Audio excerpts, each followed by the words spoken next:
Hi everyone, I haven't done one of these tutorial previews for quite a while, so I thought I would jump back on it and share one of my recent ones, which is also one of my favorites. You can see it's this lovely red squirrel who's holding this nut. This is a really fun tutorial. So this, as I've mentioned with my other previews, is just a small snippet into my lesson. So it's obviously going to jump through it quite quickly. This is only about 15 minutes long, but the actual tutorial is over 5 or 6 hours long. It's in depth, it's got a voiceover, it's got the materials list, the outline as well. So just bear that in mind as you watch this. This is not a full tutorial.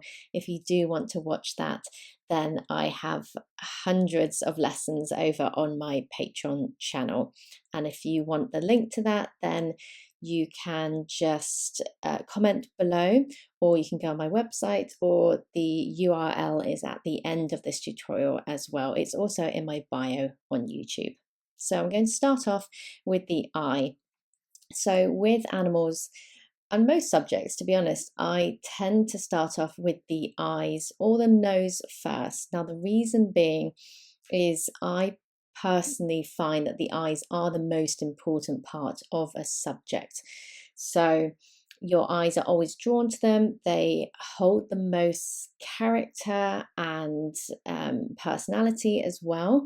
So when you're, for example, looking at a dog, I do a lot of dog portraits, and the owner really wants you to capture their spirit and their character. It's all in the eyes, really. I mean, you've got a specific pose sometimes that the owner wants you to create, but if you don't get the eyes right, then there's always something lacking. So I start with the eyes just in case I get it wrong or I'm not happy with it, and then I can tweak it or I can start again.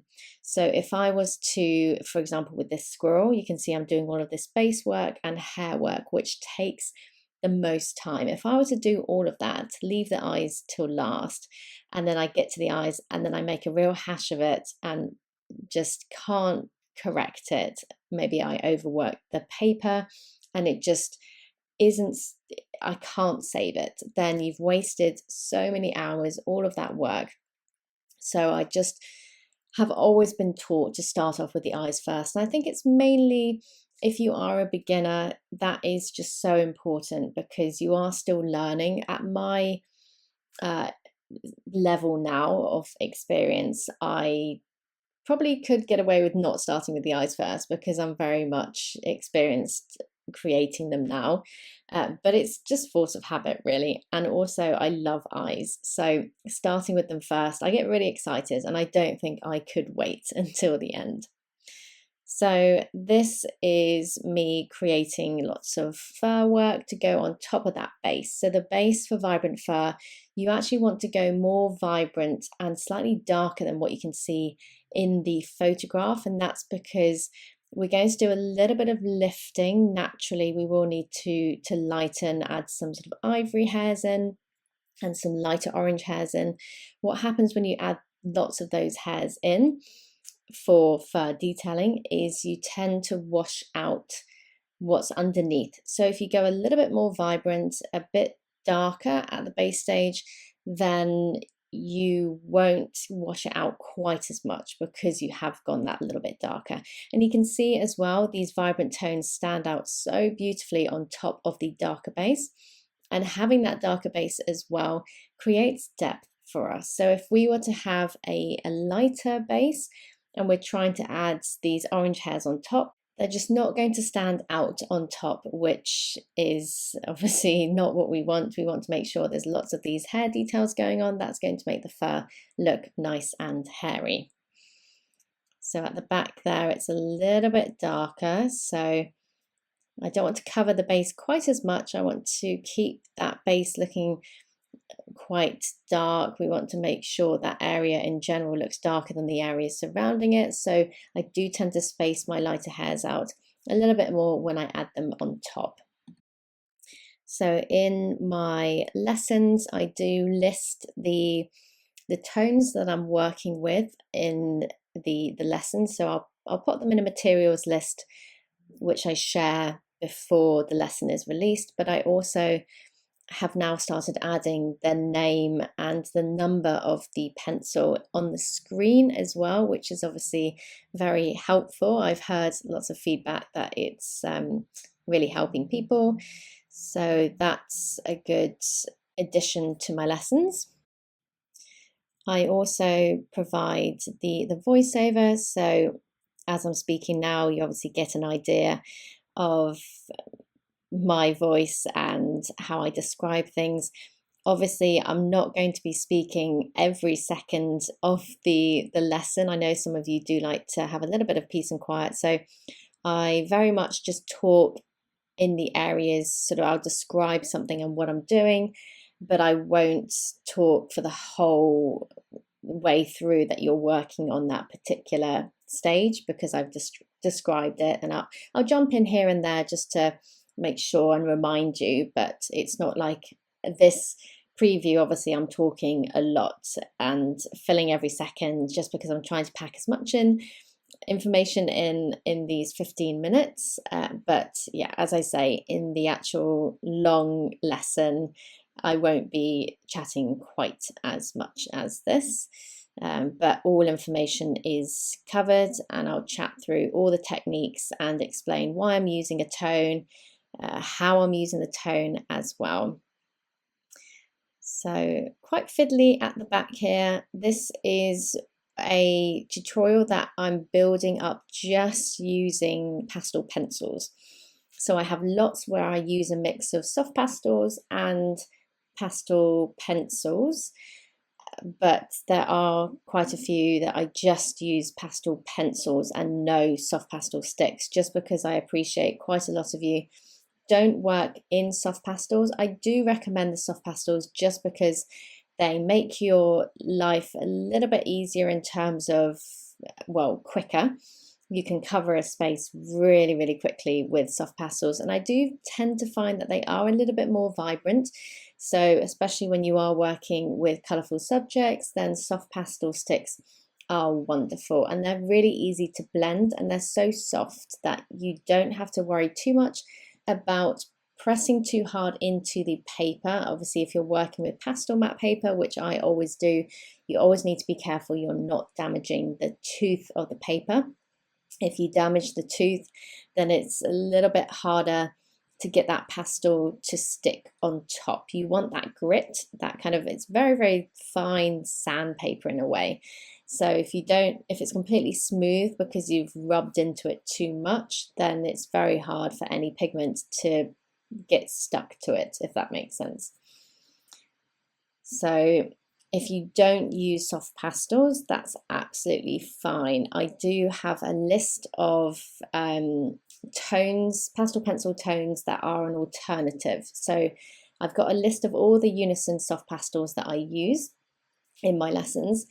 If you don't have them, then I've listed next to them the different tones that you can use from Faber-Castell and Stabilo. They are the most common pastel pencil brands, so that's why I've done those as alternatives.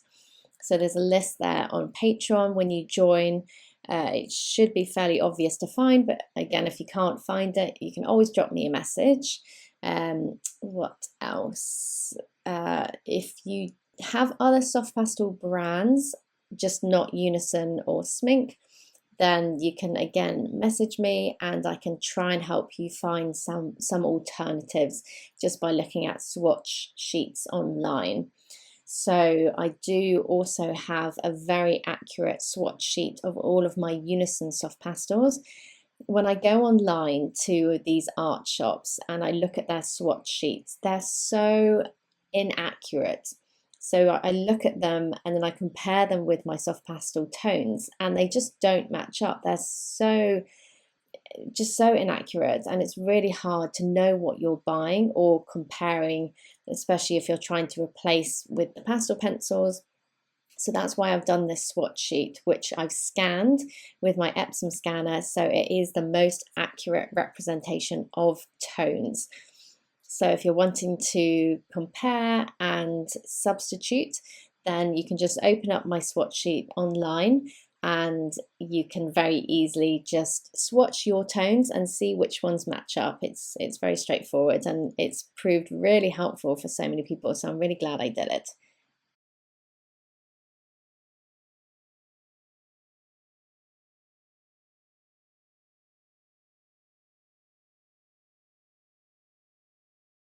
So slowly building up this little arm here. Again, it's lovely and vibrant, so I have started off a bit darker and very colourful, especially when building up these hair details here. Now pay attention to hidden tones in fur, because you can see at the base of the arm there's a little bit of grey going on, so I have added in some grey hairs just to obviously acknowledge that tone is there, but it's not so obvious that I added it in at the base stage. What I don't want to do is make the fur look really old. It's actually a little bit of kind of sheen on the fur as it curves round. So getting some grey in there, especially colder greys, just brings in some natural shine onto really warm fur like this. So it works out really, really well.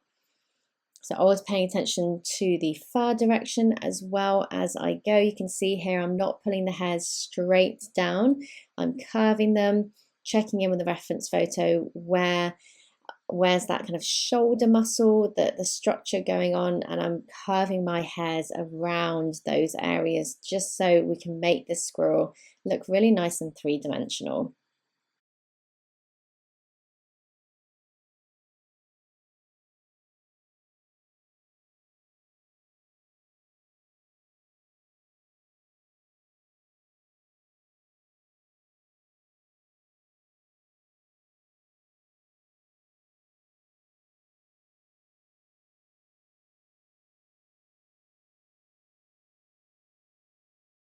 So down to the little belly, which is quite bright, but I'm not going to use a white just because I don't want the fur to be too pristine. So I've built up that light base there, and then I'm just working some slightly darker hair details in just to darken in a couple of places. I find with really light fur, it's often better to build up the light base first, and then if you need to darken sections, you just tint on top with slightly darker tones and do it that way. Otherwise, it can take forever to try and lift the fur in that area with fur details if you've started off with a slightly darker base. So really working lots of layers into the back here. Does take a bit longer with the pastel pencils. Obviously, if there are any lessons which only use pastel pencils, but you do want to use your soft pastels, so the other way around, then that's absolutely fine. Again, you can just match your soft pastel tones to the tones that I have with these pastel pencils here. So you can see how many layers of hairs are going down here, and that's helping to make the fur look nice and fluffy. And you can see how having that darker base means that the fur looks quite thick. We can see lots of that darker base underneath. I am trying to leave quite a few gaps, so I'm not compacting the fur too close together in the back. And what that means is we can just see that base poking through, which we always want because there's no point covering it all up. You want to make sure that base is visible, and that's going to not only make sure there's lots of different tones in the fur, we obviously want it to look like it's quite dense as well.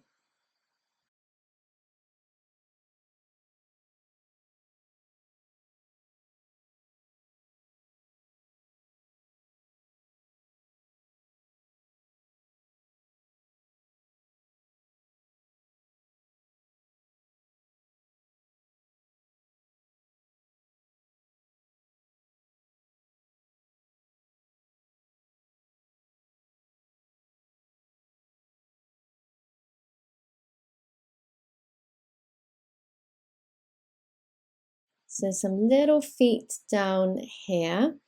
Obviously there is a kind of a little bowl in the way, so I've sort of created that foot that's slightly behind just from my imagination there, but it's just a couple of toes, so it's quite straightforward.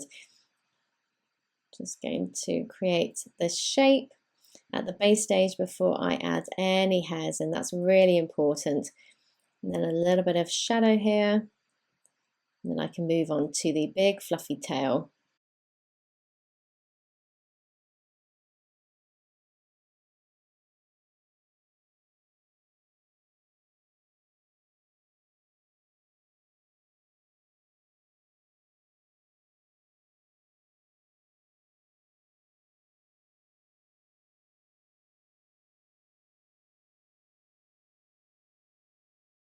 So getting some nice highlights onto the little nails here, that helps make them look three-dimensional. And then up to the tail. So the tail is quite an unusual one because it's really thick at the base, but then you can see it's quite splayed out as you get towards the tip.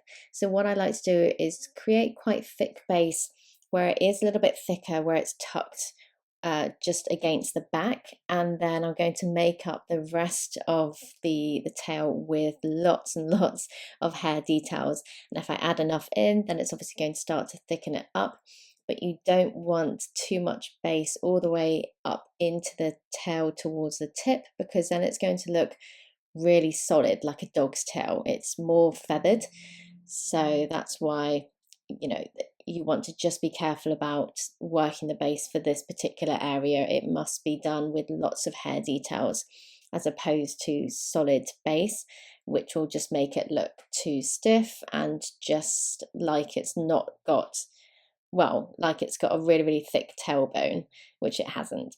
So that is a preview into my squirrel lesson. I really hope you found it a little bit insightful into my lessons. If you have any questions, then pop them in the comment box below. Thank you so much for watching.